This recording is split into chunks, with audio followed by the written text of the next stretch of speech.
газрын гадаргуугаас доош 1300 м Reels хийх гэж орсон. Маркетинг агентлагт ажиллахаар ингээ янз бүрийн төслүүд орж ирдэг хгүй юу. Тэгээ энэ удаа оюутлогын уур хариу тэмэлтээр явах шаардлага гарсан. Тэг би очихоос өмнө төлөвлөлтөө за ярилцлага ингээ гоё дээр оффист нь 50 авчаад доошоо 1300 м лөө би лав буухгүй зураглаач буулгачаад би ингээ дээр нь хүлээж гэж бодсаахгүй юу.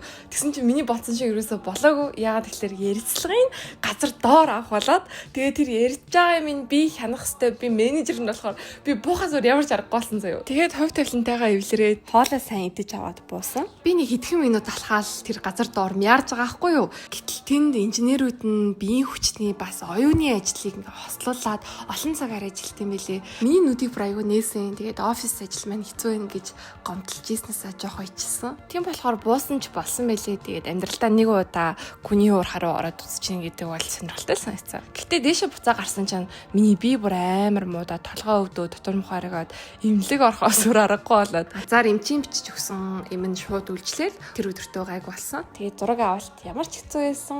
Ажил хийвэл ам тасна гэдэг шиг орой хоолой гоё газар идсэн чинь сэтгэл сэргээ сайхан болсон.